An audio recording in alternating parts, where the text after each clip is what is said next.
Why did you invite Eve to the governor's ball last night? I didn't. I was there working, and I figured that it would be awkward, since it was a Lewis family celebration. Then she just crashed it? Why, Nick? To tell you the truth, Melinda, I don't know. I haven't spoken to her yet. I tried to talk to her at the party, but she avoided me. And she didn't show up at the apartment last night, so I'm assuming that she slept over at the hospital.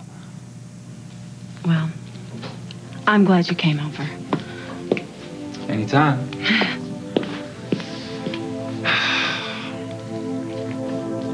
Look, why don't you let me give you a ride over to Vanessa's? No, it's okay, I can drive. Oh, come on, look, I can run interference for you. There's gonna be a lot of reporters. And you know how nosy and insensitive they are, right? Well, there are a few exceptions.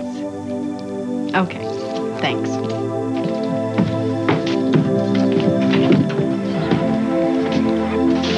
Hey, Harley, order up! I wish that Frank would just admit that this whole thing with our father is tearing him up inside. Harley, you just have to let him work through this in his own way. No, but he's my father, too, and I think that if we could talk about this together... Maybe he's just not ready for that yet. I know, you're right. I keep forgetting that I've had months to deal with this, and he only just found out. I know, and you have to remember that Frankie, he knew your father. I mean, he remembers him. Yeah. This is not to say that you did not care. No. I know exactly what you mean. He has memories of my father, the big king of Fifth Street, the war hero.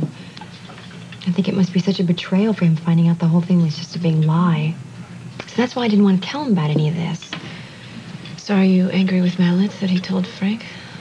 No, he did what he had to do. And I was going to tell him eventually, too, but I was just hoping I'd have some better news. Harley, this is not your fault. It is not your fault that your father was a bad person. Oh, I know. Hey, we never had a family. A real family. I mean, with my mother off in California and my father supposedly killed in Vietnam. I don't know. My grandfather was here, but he was so busy just taking care of us, it was mostly Frank and me. And Frank was great. He really was, but still it wasn't a family. You know, like mom and dad, the kids, the dog. The dog. I think that I had this idea in the back of my head that maybe if I found my father that I could make us the family that we never were growing up. Well, I'll tell you what, sis. I don't regret what we had. Because I know we could always count on each other. Hey, we still can. Damn straight. Frank, I'm sorry our parents were an Ozzie and Harriet. Well, so what? You know what, though? I think my sister turned out great. Yeah, and I had this big brother who was pretty good at looking out for me. I love you. Aw, sis, I love you too. Come here. Oh, you guys are so cute. I love it.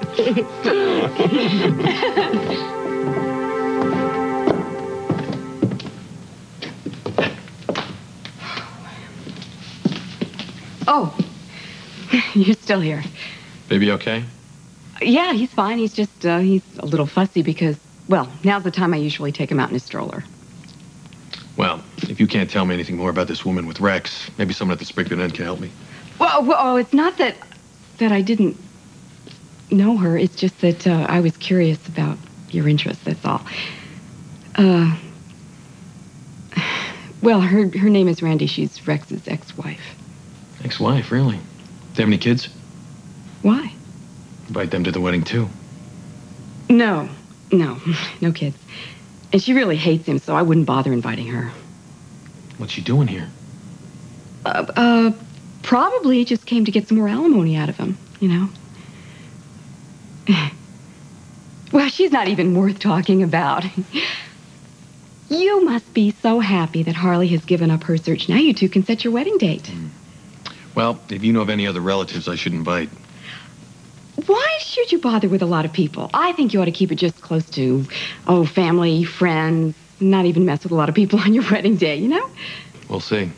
Bye. Bye. Oh, and when you see Harley, tell her to come by because I have 1,000 things to talk to her about in that wedding. Bye.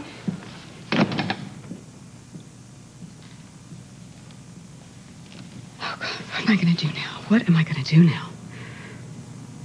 I'm going to call him.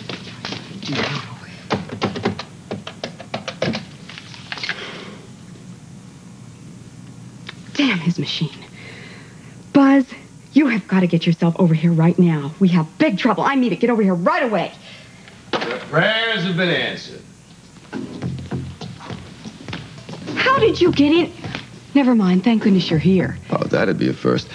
That was Harley's fiancé that just drove by, right? Yeah.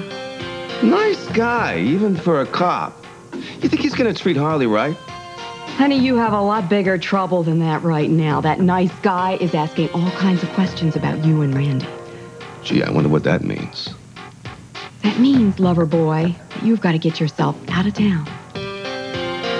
I don't want to touch the schedule. The ratings are terrific. Just let me look at the demographics. I wasn't finished, Hamp. I ought to finish you off permanently. You threatened Gilly's job, didn't you? I don't know what you're talking about. Look, don't even try it, Roger.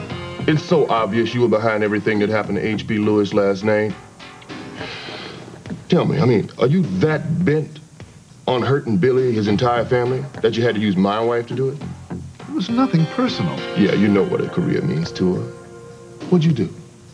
Threaten to fire her if she didn't go along with your pathetic little scheme? Okay, no. First of all, Gilly is a professional. Are you familiar with that word? See, I don't have to threaten her to get her to do her job. She knows a good story when she sees one. That's why I value her so much. You know, you don't value a damn thing, man. You really don't. You've been using her ever since she came back to work here. That's absolutely nonsense. I will not let you corrupt my wife the way you corrupt everything else you touch.